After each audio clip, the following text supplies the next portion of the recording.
Well, hello.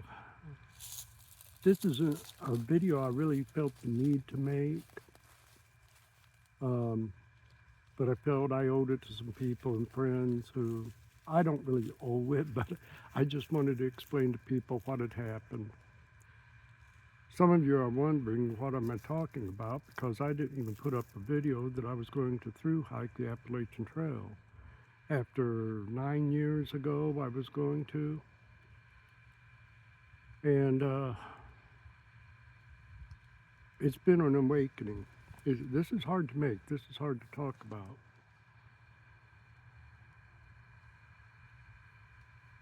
I've been home for a couple of days now. Got in yesterday and today. Yes, I attempted. I turned 74 on my birthday on Monday. My daughter took me to Amicalola Falls to begin the journey. That was on Sunday, and I started on Monday. And I can't remember days and dates and everything. And here comes my little buddies, my cats. Anyways, I was home yesterday. Today is Saturday, I believe. Um, I guess you could call this video the end of the beginning. I mean, there wasn't a beginning hardly to it.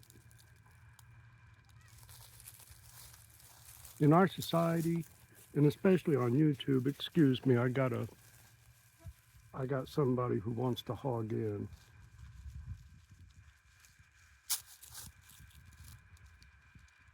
You know, there's all sorts of challenges and sorts of things that go on, and you want to be a part of it. Human beings want to be a part of it and want to see their name up in lights and things like that.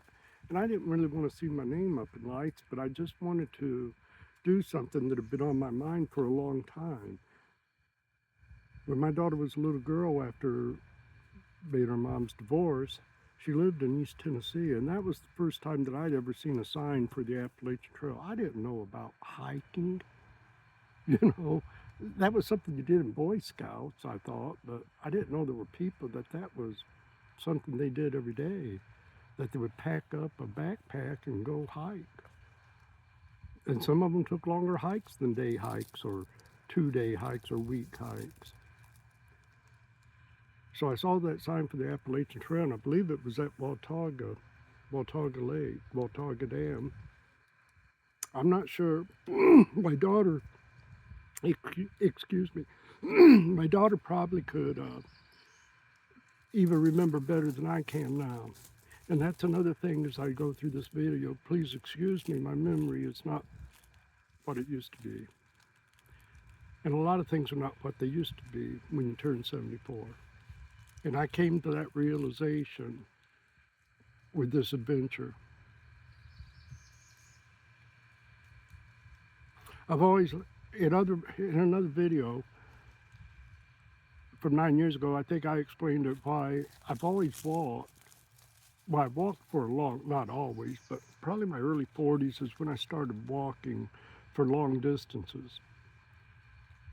And it was for health reasons, mental, emotional, and physical, all three in one. And I found out that was like the best antidote, you know, to a lot of things. So I started doing long distances of walking, and I loved it. And my great-grandparents' last name was Walker. And I've told this story before, and I'll tell it real quick. I got stopped, and especially one man I remember who saw me over in another town. I lived in northern Indiana, and he saw me up there, and he said, he had seen me for days. He said, "How far do you walk in a day?" I said, "I walk till I'm tired, and then I turn around and go home." He said, "You are the walker." So I've taken that as a point of pride. Excuse me here, I'm going to turn this camera a little bit because the sun is starting to... This is another thing, I'm not good with electronics. I'm just being factual, or, you know, just being open with you, as natural as I can be.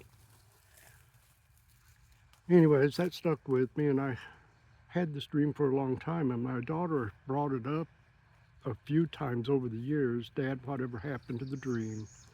And so we talked about it last year, and I said I would do it this next year when I turned 74. Well, there's some things that come up. Between 9 years ago, I was 65, now I'm 74. A body's not the same as it gets up there. And I want to preface this by saying, let me turn my camera here a little bit, my phone. Thank you for waiting. But I would say that there's people out on the trail older than me that are doing it. I don't know how many, but in fact, I was with a gentleman on my last night there who was just a couple of years younger than me. And basically, when you hit those numbers, you're always the same age, you know. If you're 74, 72, 75, 71, it's all 70s. So to get into the details of it, I had a rough time from the beginning. I say I'm going to get into the details of it. I'm not going to get into the details of it. You can watch thousands of YouTube videos by creators, by people who want to be recognized, who want you to see their equipment, who want you to know everything that goes on daily. I'm too old for that. Basically what you're getting here is me talking and maybe some nonsense with it. Anyways, it took out, and one of the things I would advise anybody, and I don't want to give advice, one of the things, do not do the approach trail. As the shuttle driver, our shuttle driver said, and he had done it some years before. He had gone from the north to the south, but he said, any trail here that doesn't have a white blaze on it, that's not the Appalachian Trail, and I'm not walking it. As far as being a part of the Appalachian Trail. So I would advise you, if you do those 704 steps at Amicalola Falls, you're going to feel every inch of it, unless you have worked out every day consistently for a year or two and have everything going for you physically. I was spent at the top of Amicalola Falls. And then to do what's called the rest of the approach trail starts up there. And I can't describe it to you, but as I got further along on this, you know, it's sort of like the old saying, you know, we're not in Kansas anymore, Toto, we're not in Kansas anymore. I wasn't where I should be. It was rough. I heard later on that approach trail is, you know, even from experienced hikers saying it's one of the roughest stretches. I can't remember the names of all the shelters. I believe it's Black Gap Shelter. And it's at the base of Springer Mountain, basically. And I said I wasn't going to get into all the details and everything, but suffice it to say, my knee did not hold up. My left knee. I was good going straight, but when you're walking across boulders and rocks and roots, and just any amount of rocks and boulders and roots, your knee is doing this. It's not up and down, it's doing this. And I had to be reminded by a cousin after I got back that the same thing happened to your knee when you took up running.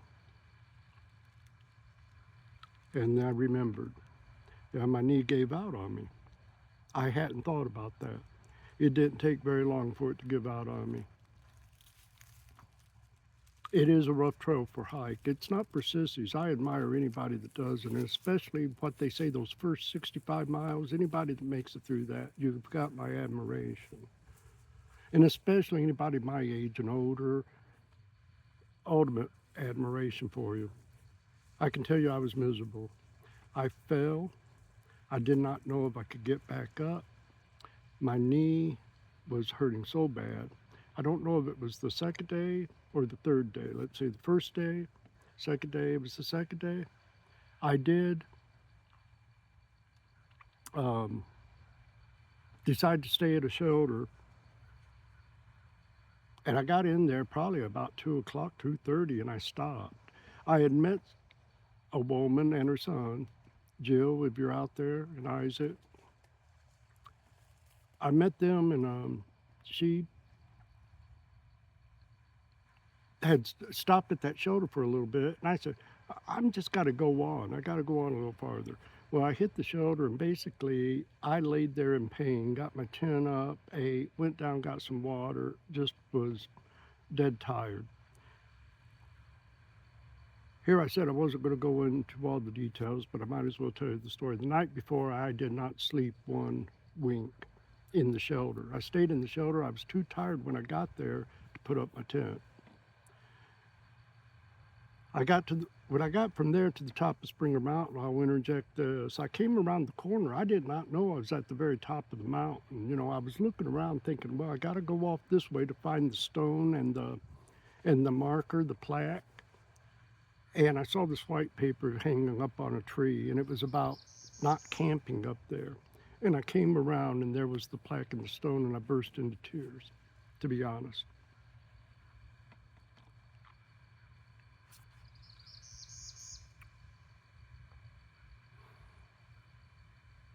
And I'm sitting there by the stone and crying and touching the plaque. Because that's a long haul up there. If you want to do the official AT, just go to Springer Mountain and start there. So my friends Jill and Isaac came around the corner, and they could see me blubbering about it. They took off before me. I sat there for quite a while. I sent off some messages to some of you, maybe all of you that I tried to. I sent off some messages. First time I had cell phone service, you know, for quite a while. So I did that, and then I took off. Well, later on, I fell, twisted my knee some more, could hardly get back up. And I'm getting back to the shelter. I stayed there, I slept. I lost hours, of course, in the journey. And that night, I just laid in the tent in pain and lonely and the wind blowing and it cold. And I said, what have I gotten myself into? And I was pretty miserable. There was no cell service. I couldn't get the Garmin to work, just a bunch of other things. So next day I started out, and it was one of the roughest days I've ever had because my knee I just couldn't do it. And I kept going, though. I kept going. I stopped and I cried. And here's some good news, though. I don't want to give you this sad, painful news all the time. I met some wonderful people, some great trail people. Charlie, this one man said to me, though, he was hiking it, and he had been at the shoulder before. I didn't get to know him too much, but we introduced each other. I didn't go to any of the safety meetings. You all know what I mean by that. It's been years since I've been to a safety meeting. But because I was in pain, and I was in my tent. And I remember Charlie looking at me. He said, I know what I do. I said, I don't know what I'm going to do, Charlie. This knee's it's just not going to do it. And he said, well, I know what I do. I turn around at 74 years old. I turn around and go back down to the road and get a shuttle. But I didn't. I kept pushing on. Another couple came up. I can't remember. I can remember the one's name. I believe it was Allie. And I'm going to say Karen. I think her name began with a K. And she doctored me up with some KT, and she kept encouraging me. And she said, and that's when what helped me to even go farther, when they said, you're already our hero at 74 to try this for the first time. I kept going. By the time I got to camp, And here I go again. Hawk. I can't remember the name of the camp. I think it's Hawk Camp. And in fact, I got off the trail. I didn't get lost. I just didn't have any sense. You follow white blazes. You don't follow the blue blazes. And I went off and added another over half a mile, 3/4 of a mile to my trip there. And I got to that camp. And again, I was in the shelter and I was miserable. And the rest of it, my daughter, we did have a cell service there because there's a military camp nearby. And they run operations through there. You would hear helicopters and you know, they do raids and stuff like that. But we're up there. And, but I didn't know we were about a half mile from the road down below. And again, I can't think of the names. I didn't follow my apps good. I just was following the group. And anyways, that next morning was the decision had to be made. I talked to my daughter the night before, and I was not in a good state. And part of the problem of growing older too, what scares you, I'm going to go off. I do this all the time. My train of thought doesn't stay on one, Gary. But one of the things that happens is some memory loss. And from one minute to another, I couldn't remember what bag I put something in or if I'd lost it. And all of these things weigh on you. And I haven't learned the rules, like you always put it in the same place or write it down and things like that. I know the rules are there, but rules are made to be broken, aren't they? So many ways, it was painful decision. I did meet with the group. I didn't get another safety meeting, you know. I didn't associate with them. And I want to repeat again, I met in that short a time some people who were willing to help me in any way. And I'll bring up a name, Marion. And what I would have done, Marion, without you, you know, your words really helped me. And I was encouraged by others. I was really, not so much to go on, but it was listen to your body. You got to listen to your body. Your body's telling you something.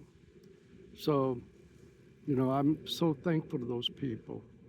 And that little half mile, this man was getting off the trail too, and I'm sorry. I'm so sorry. He knows that I forgot his name 2 or 3 times when I was talking to him. But he had gotten a shuttle. And like I said, he was 72, I was 74, and we were getting off the trail. And Saint Smokey, I believe was his name. I'd love to have spent some time with that character, with him. But he went with us, and he went behind me. Well, he was going to go across anyways and up the mountain. And when me and my partner saw that mountain, we knew we would never get up that one. And but he followed behind, and I hurt every inch of the way going down the road. And to back up, see, I skip over part of the story. I called my daughter and told her what the decision was. And it was painful. It was very painful. And she says, I'm on my way, Dad. She goes, good. To make a long story short,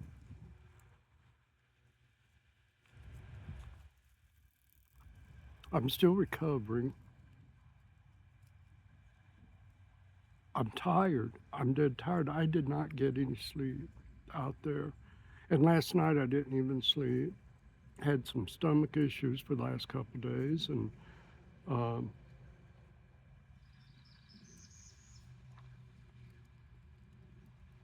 this isn't much of a video to tell you anything or to do anything like that. I wanted to push myself forward. I didn't want to sit in the house. I don't want to grow old gracefully. I know that if you don't move, you're going to lose it, you know.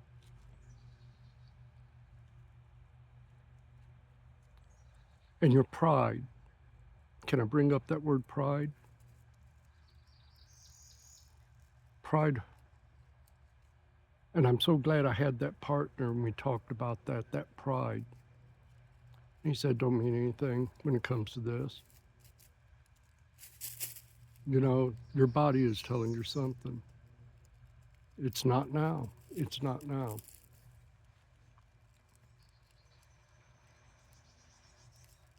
Anyways, I'm fine. I'm going to be fine.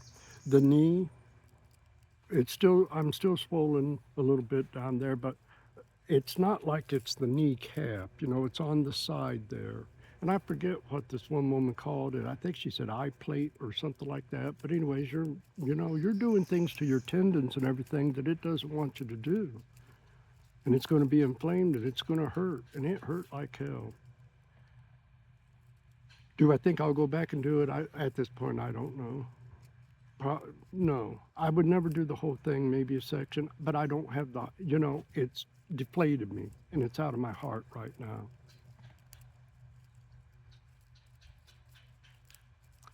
So that's basically, I just wanted to fill you in on all that. I have a lot more to say I could have said.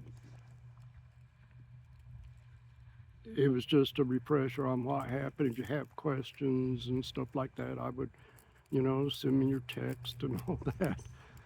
And I'll tell you, but it's going to take me a little time emotionally to get back to normal. I don't feel normal right now. I wasn't trying to prove a point. I wasn't trying to say, oh, look at him, he's so 74 and all that. But I did get a lot of people at the camp that went on saying, you're already our hero and stuff like that. And I really needed to hear those things. Believe me, my personality needed to hear those things. They said, you've already done it. You've done it. Anybody that goes those 704 stairs and goes all the way to Springer like that, you know. So I really appreciated that. Marion, I know you never see this. Jill, Isaac, the other ones I can't remember the names of, Allie, you people who said, you got to listen to your body. So I'm sorry I rambled on for this long. I promise I won't do it again. May not be another video up here ever. So just letting y'all know. And all I can say for you, if you got a dream, go after it, but be aware that there's things that can come up. You're not Superman or Superwoman. Yeah. Love y'all. Bye.